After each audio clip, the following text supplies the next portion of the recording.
setiap amal ibadah, terutama amal-amal ibadah yang jelas bentuknya ibadah, sholat, puasa, zakat, infak, haji, itu semua harus jelas dan kita harus lillahi ta'ala. Padahal di dalam sholat kita, mohon maaf, kita di dalam sholat itu gampang kita mau menentukan kita ini hitungannya ikhlas atau tidak. Ngeten, jenengan nek sholat piyambakan, sholat jamaah, sampingnya siapapun itu, mbuh niku wong penting napa mboten, kalau jenengan sholatnya tetap sama kualitasnya di tingkat yang terbaik, itu insya Allah ikhlas. Tapi kalau sholat sampingnya mertua, sing biasa nih Allahu Akbar, sampingnya mertua Allah, itu indikasi. Kalau sholat sendiri cepetnya minta ampun. Ketika sholat jamaah ruku ini suwe nih imam ya. Maka coba perhatikan kembali kira-kira kualitas sholat kita itu sampai mana.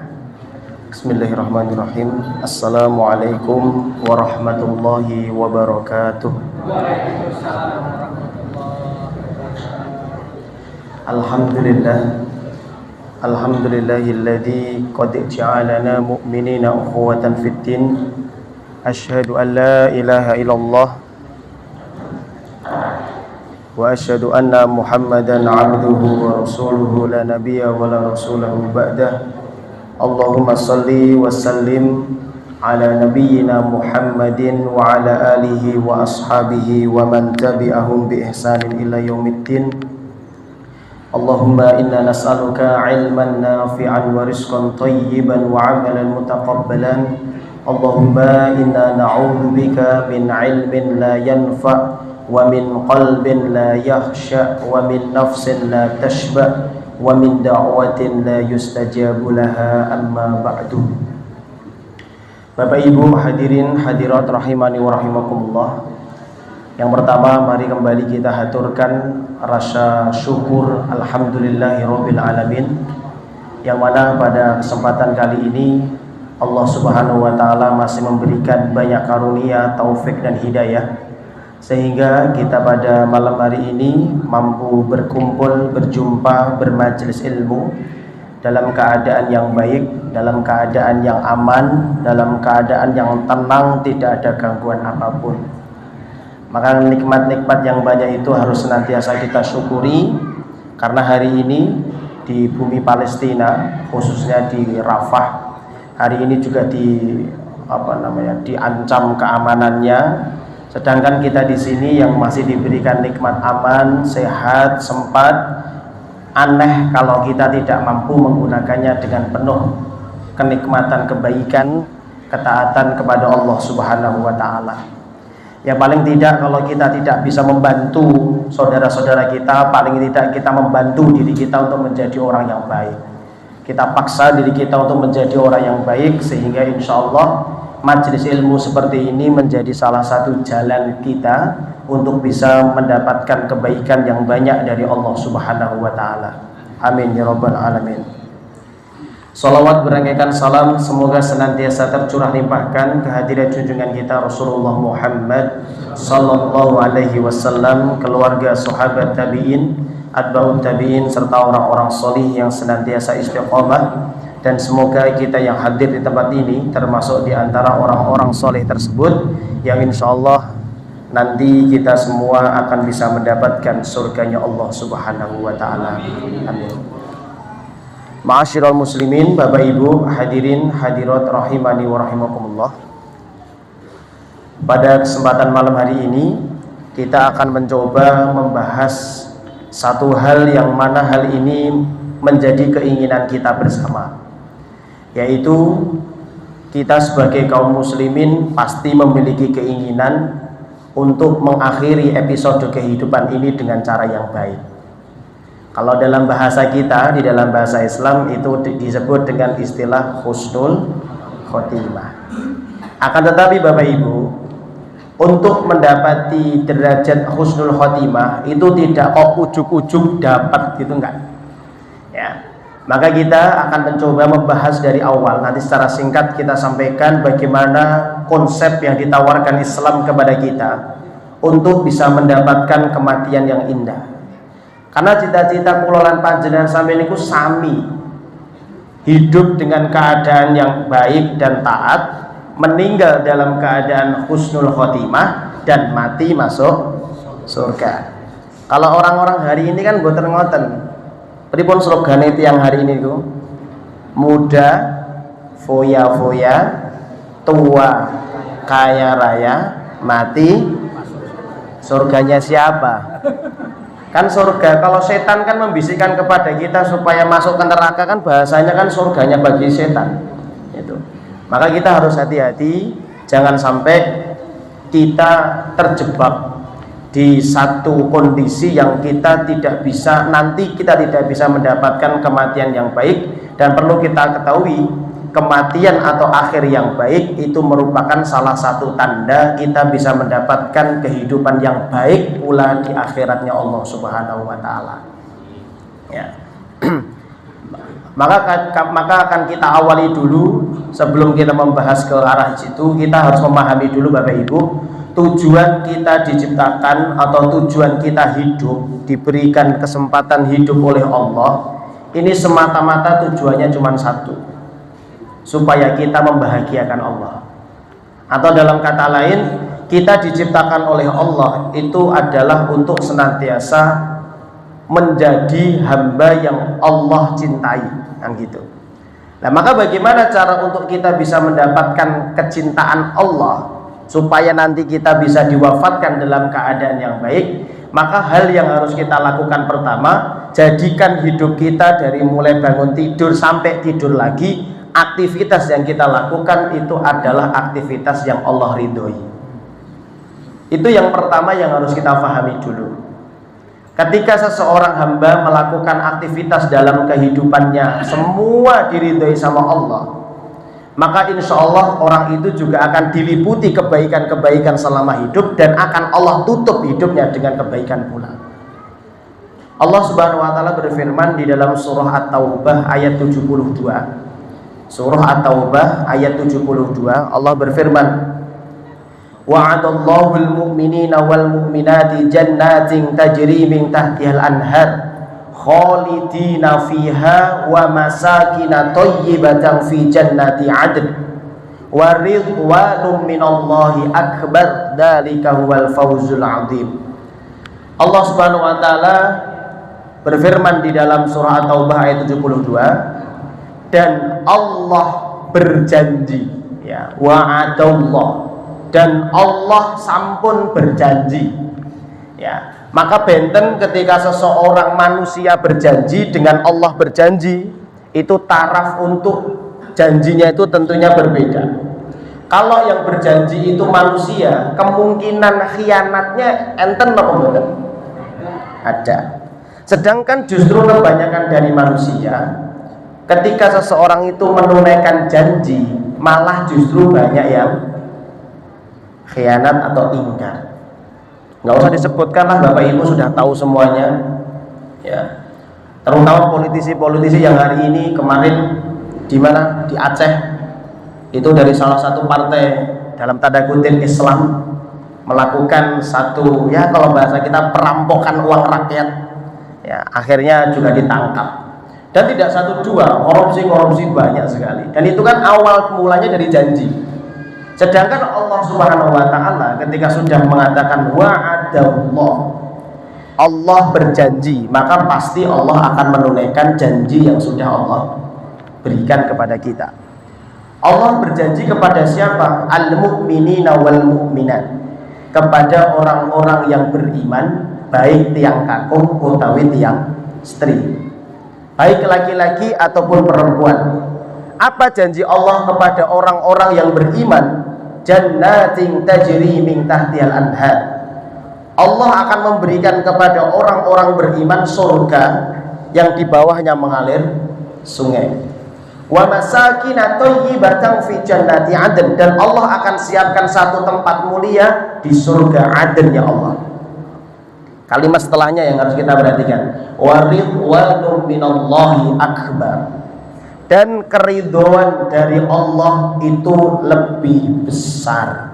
Dzalika huwal fawzul 'adzim, yang demikian itu adalah keberuntungan yang besar, ya. Maka Bapak Ibu rahimani wa rahimakumullah, di dalam ayat itu dijelaskan bahwa orang mukmin pasti akan mendapatkan surga.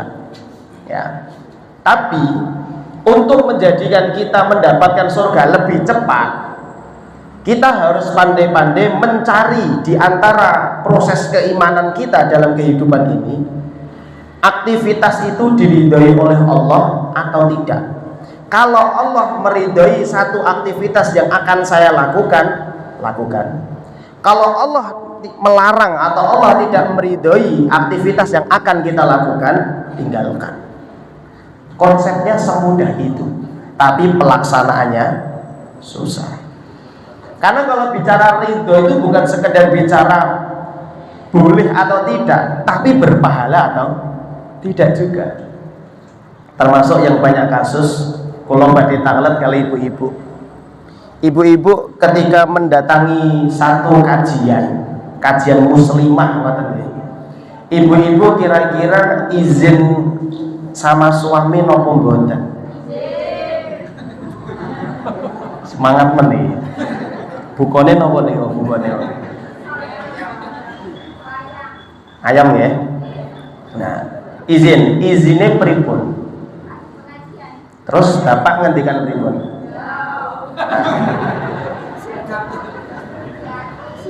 Kalau menurut Ustadz Ridho Febri, kalimat seperti itu bukan kalimat izin, tapi kalimat ngasih tahu. Loh iya, izinnya seorang istri itu tidak sekedar memberitahu, Pak, aku mau ngaji. Bapak nggak mungkin bilang tidak. Bener nggak Pak? Benar? Ya. Tapi bagaimana ibu-ibu harus mampu menambahi, Pak, jenengan ridho boten nek kula budal tenan. Kenapa kok tambahin itu? Ngeten Bu, mohon maaf. Yang jadi kegelisahan saya nih selaku ya hitungannya kan tesih enem. Ya tesih enem. Kegelisahan kula niki pas ngisi pengajian ibu-ibu, kula niku paling sedih nek ibu-ibuke ayu-ayu, Pak. Tiba. Oh dindek sik. Baterai rada mati nih.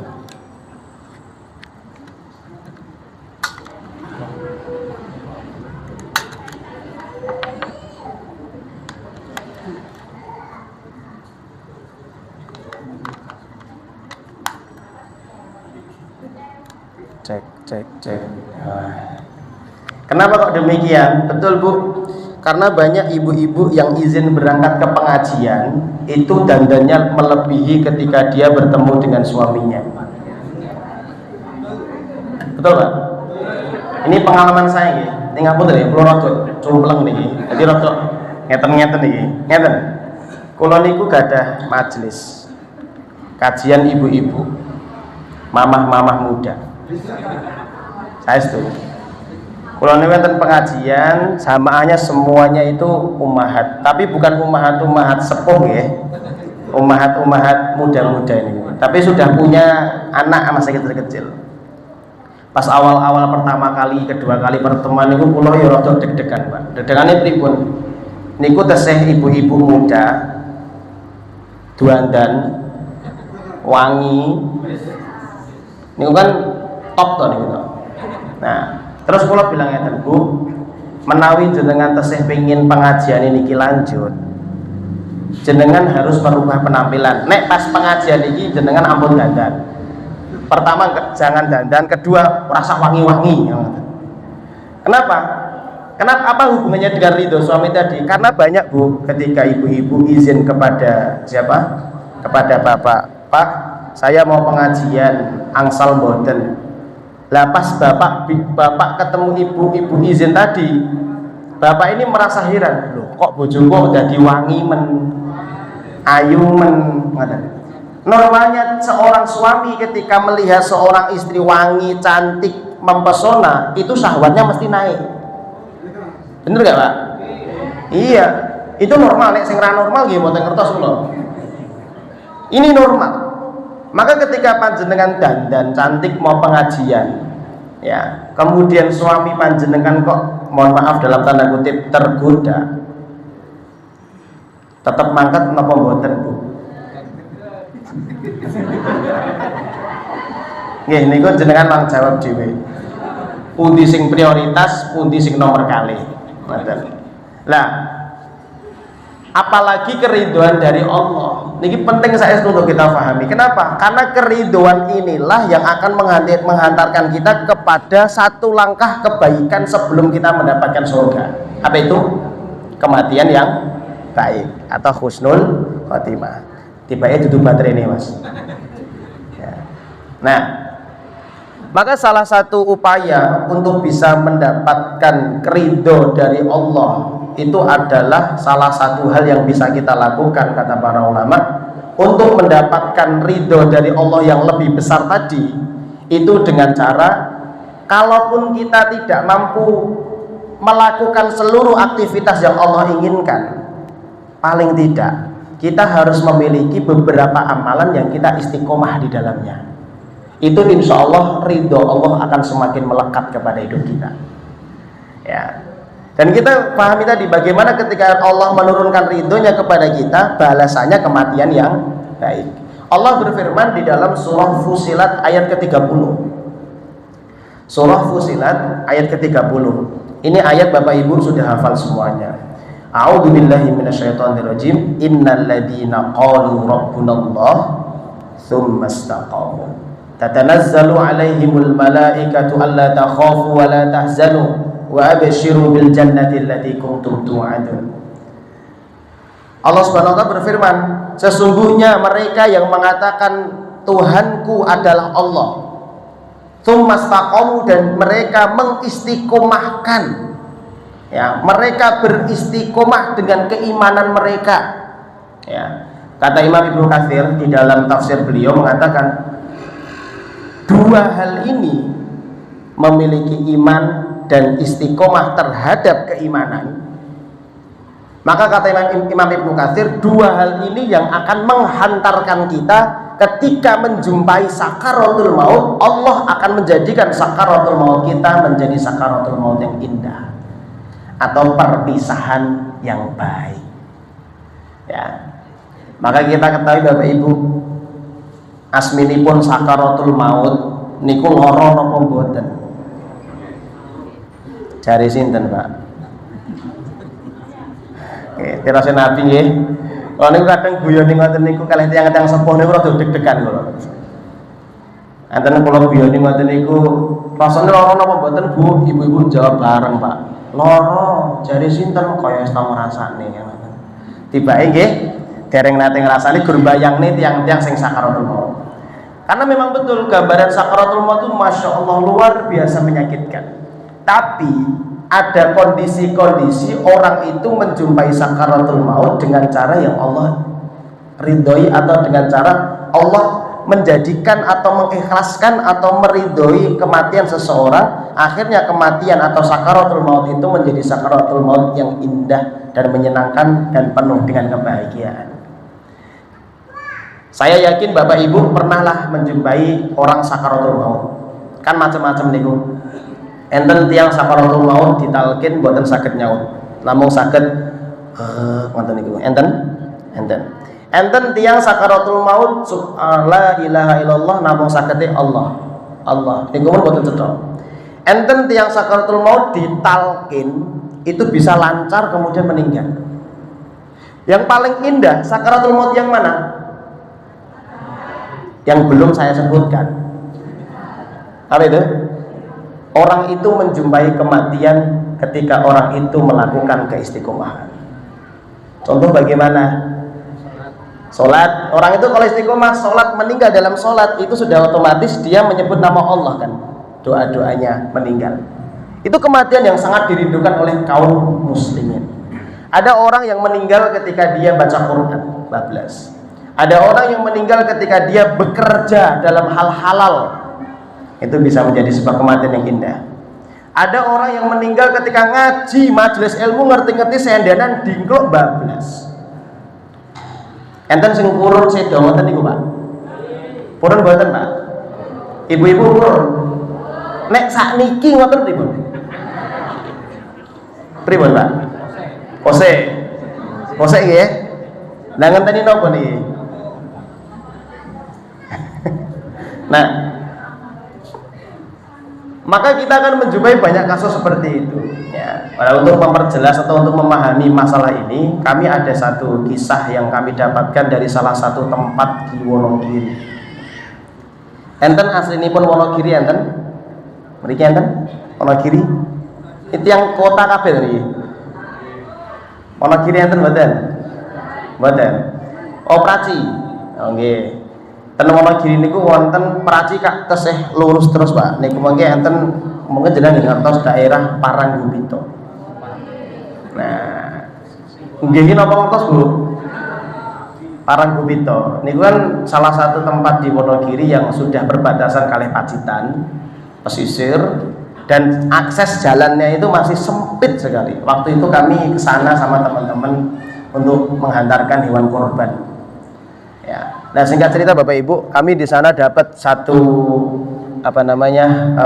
hikmah yang besar. Hikmahnya apa? Ketika itu kami diceritai beberapa orang tokoh itu, mereka bercerita ke kami. Ceritanya ngeten.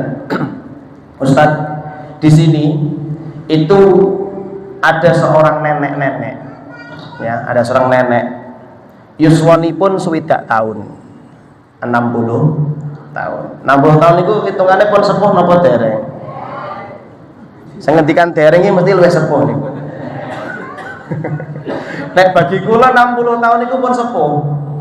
Ya hitungannya pun sepuh wonten mawon nggih, ben cepet. Ya. Niki enten tiyang setri yuswanipun 60 tahun dan nenek ini Islam dari lahir. Islam. Tapi nenek ini selama 60 tahun tidak pernah sholat karena nggak bisa sholat, nggak pernah baca Quran karena nggak bisa baca Quran, nggak pernah zikir karena nggak bisa zikir selama 60 tahun. Kalau amalan-amalan yang lain insya Allah tetap ada, tapi kan 3 pokok ini nenek ini nggak dapat. Tapi singkat cerita, nenek ini di umur 60 tahun itu dapat hidayah, Bapak Ibu. Hidayahnya apa? Nenek ini punya greget hidayah, kekuatan untuk mempelajari 3 hal itu. Belajar sholat, belajar Quran, belajar zikir. Dan 3 aspek ini, nenek ini bisa menguasainya. Walaupun kalau baca Quran masih terbata-bata, kalau sholat bacaannya kadang masih suka lupa. Tapi apa yang indah, nenek ini hanya membutuhkan waktu 3,5 bulan untuk bisa sholat, baca Quran, zikir. Walaupun zikirnya cuma subhanallah, walhamdulillah, la ilaha illallah, Allahu akbar. Itu top. Selama 3,5 bulan. Itu waktu yang pendek atau waktu yang lama? Sangat pendek. Mungkin kalau dibandingkan kita dulu masih bagi saya yang kita dulu ada TPA, ngaji mulai dari Iqra, itu membutuhkan waktu mungkin 1 tahun lebih untuk bisa ke Iqra 6, lulus baru Quran. Ini 3,5 bulan dan umurnya 60 tahun. Apa yang spesial dari nenek ini? Nenek ini setelah bisa melakukan 3 amalan itu, setiap harinya istiqomah melakukan 3 amalan tadi. Selalu. Ritme hidupnya nenek ini setelah bisa melakukan 3 amalan ini ngeten. Sholat subuh, setelah selesai sholat doa, kemudian berdiri, karena sholat beliau itu kan di bawah di rumah, kemudian berdiri di kursinya beliau karena buatan betah lenggah ten napa lantai. Baca Quran, setelah baca Quran zikir. Itu terus habis subuh, habis zuhur, habis asar, habis maghrib, habis isya. Terus ngoten niku terus. 3 itu paketan setiap habis sholat. Ya. Sampai suatu ketika nenek ini wafat. Wafatnya kapan? Setelah sholat maghrib. Ya. Nenek ini ketika mendengar seruan Allah lewat azan, nenek ini langsung satset. Benten kalih tiang setri kebanyakan. Ibu-ibu ngeten apa mboten kira-kira? Sekedap dereng nih. Kinten-kinten ibu-ibu ini termasuk orang yang paling cerewet di rumah perkara sholat untuk anak laki-lakinya, tapi sholatnya ujung-ujungnya keri dewe. Cek. Ngoten apa mboten, Bu? Ketika mendengar suara adzan Allahu Akbar, Allahu Akbar, punya anak kecil nih atau umur SD lah. Wis adzan, salat. Nggih, Bu, mangkat. Wis komat, ibuke pun salat dereng. Anaknya pulang dari masjid, ibunya sudah sholat atau belum? Itu kebanyakan wanita. Tapi jamaah sini mboten ngoten. Ketoke. Ngoten napa mboten, Bu? Mboten kleru. Insyaallah mboten. Nah, kalau nenek ini ketika mendengar adzan langsung sholat, setelah sholat baca Quran. Nah, ketika meninggalnya di sholat maghrib itu, kemudian duduk di kursi baca Quran. Saya nggak tahu itu umur keberapa, yang jelas nenek itu duduk baca Quran yang besar itu sampai surah Tabarok Al-Mulk, juz berapa? 29. Niku Siti engkas nil khatam awe. Tapi Allah panggil. Meninggalnya apakah pas baca Quran? Tidak. Pas baca Quran, shadaqallahul adzim, Allahumma arhamna bil Quran, tutup, jebret. Pertanyaannya untuk Bapak Ibu, kita ini kalau setelah baca Quran ngapain? WA, HP berarti. Kedua, tidur. 3, remote TV. 4, matiin lampu. Nah, ngopo Bu nih? Oh, tidur. Ya. Nah, ini aktivitas kita kebanyakan hal-hal seperti itu. Tapi nenek ini tidak. Setelah tutup baca Quran masih menyempatkan waktu 10 menit untuk zikir. Zikirnya nopo? Subhanallah walhamdulillah la ilaha illallah wallahu akbar. Ini kuno di bulan-bulan ini 10 menit. Kemudian nenek itu yang biasanya 10 menit zikir, belum ada 10 menit kok berhenti. Ternyata meninggal. Dan kita tahu di antara zikirnya nenek itu ada kalimat zikir la ilaha illallah. Indah gak kematiannya? Indah sekali. Kematian yang seperti ini pasti diawali dengan keistiqomahan. Ya. Orang yang tidak bisa istiqomah dengan amal soleh, dia pengen meninggal di tempat itu, kalaupun bisa kecil presentasinya Bapak Ibu. Ya. Tapi kalau ketika kita melihat orang kok bisa meninggal pas sholat, kemungkinan besar orang itu rajin sholat. Kenapa kok bisa orang baca Quran kemudian meninggal? Kemungkinan besar Allah wafatkan dia ketika baca Quran karena memang setiap harinya dia lekat dengan Quran. Ya. Maka ini menjadi satu jawaban, ternyata kematian seseorang itu dikembalikan lagi kepada kebiasaan. Ya, jangankan meninggal, orang koma saja, dereng titik, dereng meninggal, itu saja sudah bisa mengetahui orang ini karakternya seperti apa. Ya, di rumah sakit itu saya pernah menjenguk teman saya yang koma. Dia seorang muadzin, suaranya bagus dan orang soleh dari NTB kalau nggak salah. Waktu 2014-an kecelakaan Pak sama truk, dia gitu. Yang depan itu cacat di matanya sama luka-luka banyak, patah-patah di kaki, itu yang koma di rumah sakit Dr. Un. Yang satunya yang digonceng itu meninggal tanpa ada luka sedikit pun, meninggal. Nah, kami jenguk ke sana waktu masih di pondok itu pesantren. Kita jenguk ke sana, itu koma Pak. Di sampingnya itu juga ada orang yang koma. Yang saya heran apa?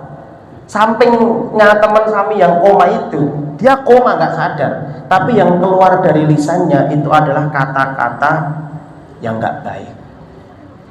Entah nek basa mriki niku miso. Itu keluar dari lisannya, keluar semua.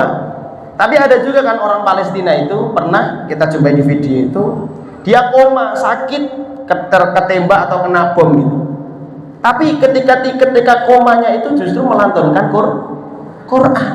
Dan maka kita nanti bagaimana jawaban kita nanti di hadapan Allah ketika kita sudah dipanggil sama Allah. Gitu. Nah, maka yang harus kita perhatikan hari ini, kita nggak usah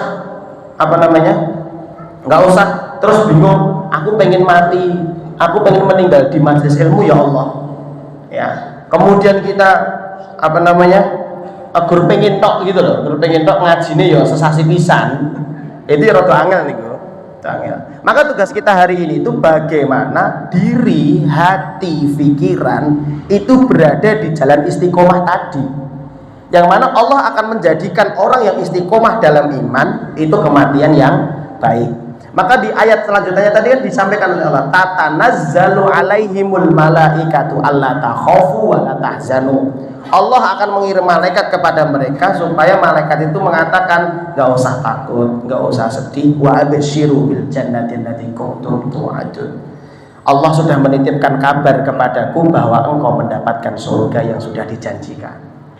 Akhirnya maka kita banyak jumpai orang yang walaupun tertembak, walaupun dia sakit, tapi meninggalnya tersenyum. Banyak kayak gitu.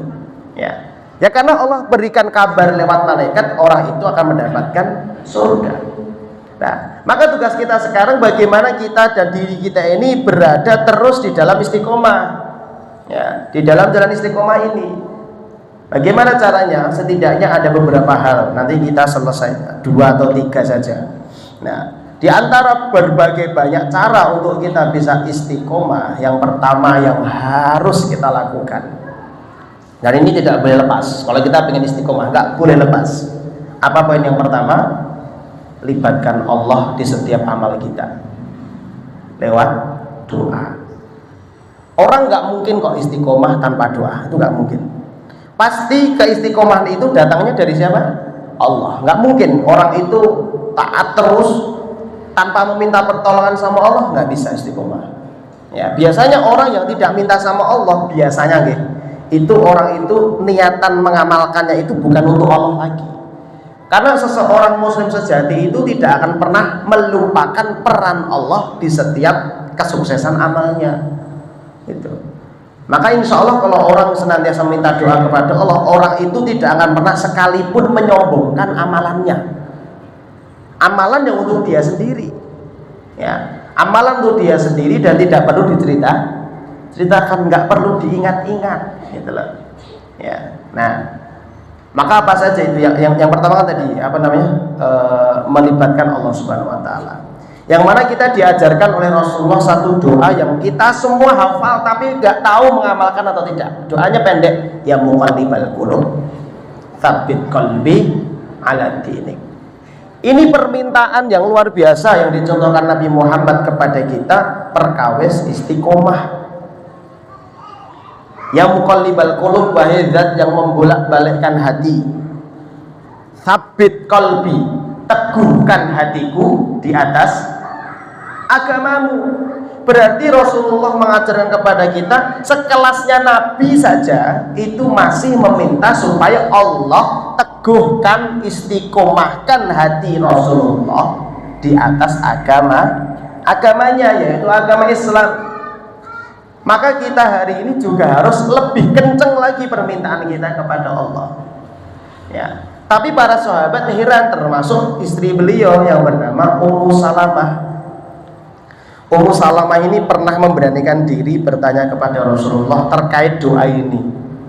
Ya Rasulullah, mal aktsaru du'aika ya muqallibal qulub, tsabbit qalbi ala dinik.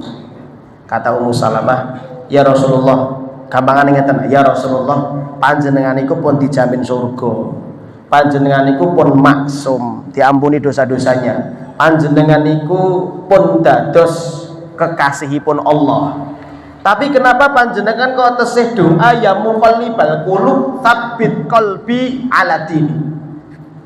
Ini keheranannya Ummu Salamah kepada Nabi, kok Nabi masih doa?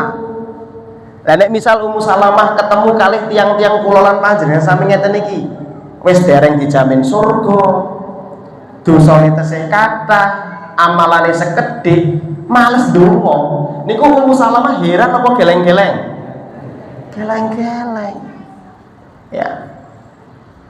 Kemudian yang menarik jawaban Nabi Muhammad SAW menjawab, ya Ummu Salamah, innahu laisa adamiyu wa qalbahu baina asba'aini min asabiillah, faman syaa aqama wa man syaa azagha. Kata Rasulullah. Rasul menjawab pertanyaannya ibunda Ummu Salamah tadi. Wahai Ummu Salamah, ketahuilah Sesungguhnya hatinya manusia itu terletak di antara jemari-jemarinya Allah, baina asba'aini, ya, di antara jemari-jemarinya Allah. Maksud jemari-jemarinya Allah ini apa? Di bawah kekuasaan Allah. Maka di penutup perkataan Nabi ada perkataan faman sya'a aqama. Ketika Allah menghendaki hati seseorang ini taat, maka Allah sangat mudah menjadikan hati seseorang itu taat. Sebaliknya, wa man syaa azagha. Ketika Allah menghendaki hati seseorang itu sesat, maka Allah juga sangat mudah menyesatkan hati seseorang. Jawaban Nabi indah dan penuh dengan ilmu. Ya. Maka logika kita itu kalau memahami hadis ini Bapak Ibu ngeten. Kalau namanya kita di bawah kekuasaan seseorang, kan kudu gelem boten gelem kan kudu manut kalih sing nguasai kula lan panjenengan sami to. Gampangane jenengan lan kula enten bos. Lah bos jenengan nek boten manut bos enten aturan A B C D E sampai patah niku. Jenengan kalau ada napa niku MOU-nya itu kalau ada yang melanggar pecat. Kira-kira kita yang membutuhkan uang berani nggak melanggar aturan bos tadi? Nggak akan berani. Tapi kalau kita terkadang kita justru berani melanggar aturan Allah sendiri, lebih mementingkan aturan manusia. Nah, termasuk dalam aturan hati. Yang pertama yang harus kita jadikan kekuatan dalam istiqomah kita itu adalah Allah. Ya, maka sebagai ibarat ya, ini tidak membandingkan, tapi supaya memahamkan saja. Ya, semudah itu Allah mau menjadikan kita taat, semudah itu pula Allah menjadikan hati seseorang sesat. Ini ada gelas, Pak. Ini misal kalau gelas saya buka terus saya pegang itu. Ya, saya pegang. Bapak-bapak, ibu-ibu semua bilang tumpahkan air itu, Mas, tumpahkan. Semuanya bilang pengen air ini tumpah, tapi saya nggak pengen tumpah nggak air ini? Tidak. Bapak ibu semuanya nggak ada yang ingin air ini tumpah, tapi saya pengen air ini tumpah nggak ini air? Kita buktikan betul saya ya. Pasti tumpah. Maksud saya apa? Allah menjadikan hati kita baik ataupun buruk lebih mudah daripada kita melakukan pilihan di dalam dunia ini. Itu. Maka aneh kalau kita pengen taat tapi nggak minta sama Allah. Kita pengen istiqomah kok nggak minta sama Allah. Itu aneh. Itu manusia yang aneh. Maka harus kita yakini bahwasanya ad-du'a usillatul mukmin, doa itu adalah senjatanya orang beriman. Ya, maka ini hal yang pertama yang harus kita lakukan. Ya. Yang kedua, kita dua saja. Yang kedua, apa yang harus kita lakukan supaya kita bisa berjumpa dengan keistiqomahan? Setelah kita melakukan doa, maka hal yang harus kita lakukan yang kedua adalah pastikan amalan yang kita pengen istiqomah di dalam menjalankannya itu berada di jalan ikhlas karena Allah semata. Ikhlas. Kenapa? Imam Ibnu Taimiyah pernah mengatakan di dalam perkataan beliau, "Maka lillahi yabqa wa ma la yaqulu lahu la yanfa'u wa la yadumu." Maka lillah, sesuatu yang didasari karena Allah, amalan nopo kemawon sing didasari karena Allah, lillah. Maka balasannya Allah apa? Ya beko. Amalan itu akan awet, akan kekal atau akan berumur panjang, atau amalan itu akan Allah istiqomahkan. Sebaliknya, wa ma la yaqulu lahu, amalan yang tidak didasari karena Allah, hasilnya apa? Dua. La yanfa'u, amalan itu nggak akan manfaat. Kenapa? Karena amalan yang tidak didasari karena ikhlas akan tertolak. Syarat diterimanya amal ada dua, ikhlas dan mengikuti cara Nabi. La yadumu, amalan yang tidak didasari karena Allah amalan itu akan hanya sekedar amalan musiman. Amalan musiman. Maka para ulama menasihatkan kepada kita setelah Ramadan, kunu rabbaniyan wala taqulu ramadaniyan. Jadikanlah dirimu kenal sama Allah, taat sama Allah setiap saat. Wala taqulu, jangan jadikan dirimu ramadaniyan, orang yang taat pas Ramadan tok. Ya. Maka ini menjadi satu pertanyaan besar justru ngeten. Amalan kita di Ramadan kemarin, di bulan Dzulqa'dah ini masih jalan, berkurang, atau hilang blas?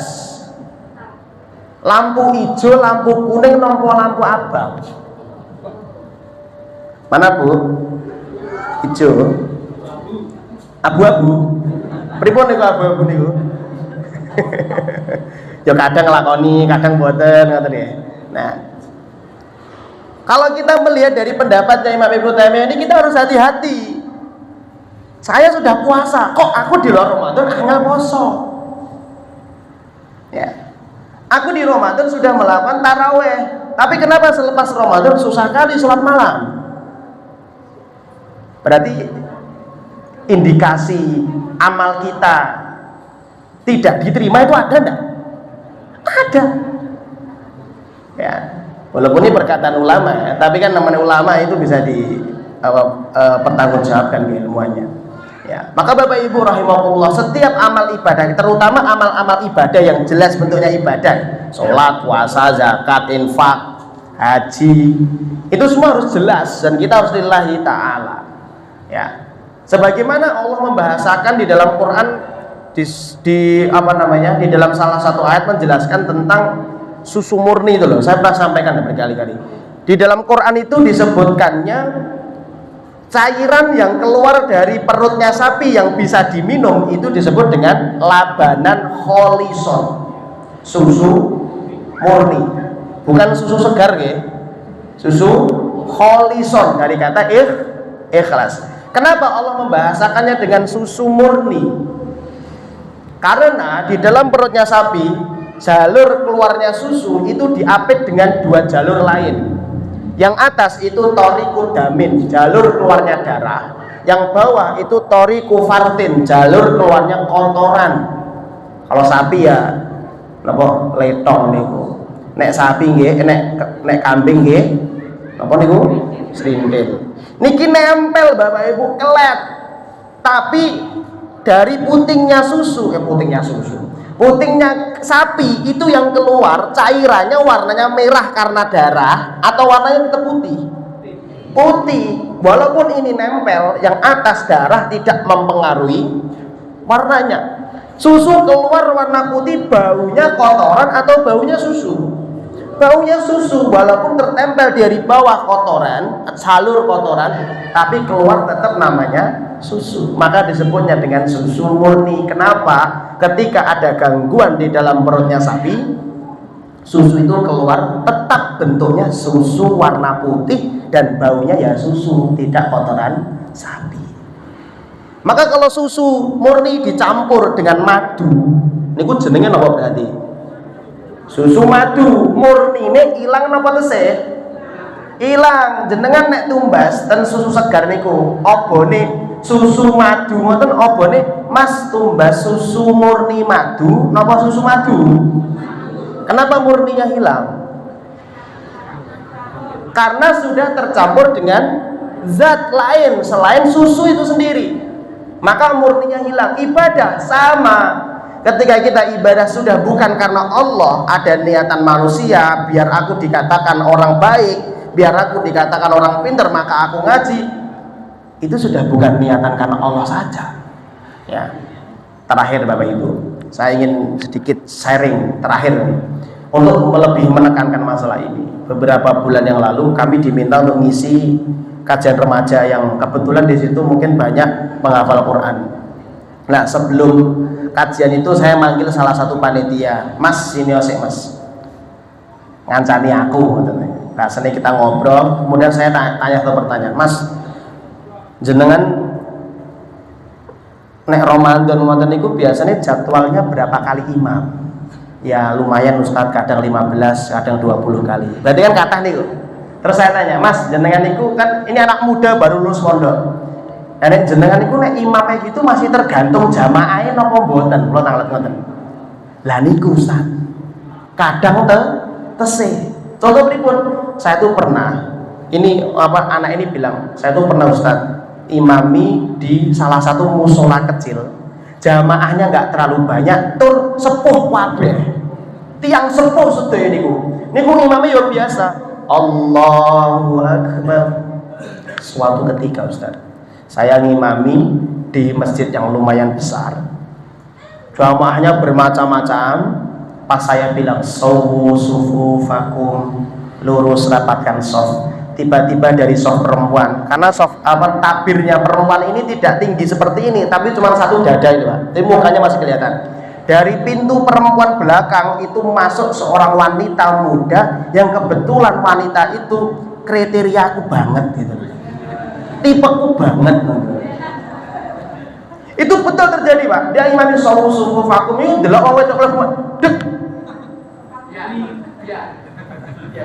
Usai masuk, udah kan kelihatan terus tuh diikutin, dan terus monggo yang lurus, yang belum lurus diluruskan, yang masih kosong diisi, balik badan. Imam Pak, takbiri pun benten, takbiri mboten kok Allahu Akbar, nah Allahu Akbar. Ya, dia melakukan aktivitas takbir seperti itu karena dipengaruhi dengan manusia lain. Padahal di dalam sholat kita, mohon maaf, kita di dalam sholat itu gampang kita mau menentukan kita ini hitungannya ikhlas atau tidak. Ngeten, jenengan nek sholat piyambakan, sholat jamaah, sampingnya siapapun itu, mbuh niku wong penting napa mboten, kalau jenengan sholatnya tetap sama kualitasnya di tingkat yang terbaik, itu insya Allah ikhlas. Tapi kalau sholat sampingnya mertua, sing biasanya Allahu Akbar, sampingnya mertua Allah, itu indikasi. Kalau sholat sendiri cepetnya minta ampun. Ketika sholat jamaah ruku ini suwe nih imam. Ya, maka coba perhatikan kembali kira-kira kualitas sholat kita itu sampai mana. Maka jangan salahkan siapapun kalau kita sholat sampai hari ini males. Pelakunya siapa? Kita sendiri. Jangan salahkan siapapun kalau kita sholatnya ngende-ngende. Pelakunya siapa? Kita sendiri. Karena kita sendiri yang tidak mau untuk mendudukkan sholat di tingkatan ikhlas, sedangkan ikhlas itu mendatangkan keistiqomahan. Istiqomah akan mendatangkan husnul khotimah. Husnul khotimah akan mendatangkan surganya Allah Subhanahu wa taala. Barakallahu fikum. Niki mawon ingkang saged kula aturaken, mugi-mugi yang sedikit ini bisa mendatangkan kebaikan wabil khusus untuk saya dan umumnya kepada jamaah sekalian. Semoga kita dimudahkan oleh Allah untuk menjadi orang yang mendapatkan husnul khotimah, dan semoga kita semua bisa berjumpa kembali di surganya Allah Subhanahu wa taala. Amin ya rabbal alamin. Kita akhiri dengan doa kafaratul majlis. Subhanakallahumma wa bihamdika asyhadu an la ilaha illa anta astaghfiruka wa atubu ilaik. Assalamualaikum warahmatullahi wabarakatuh.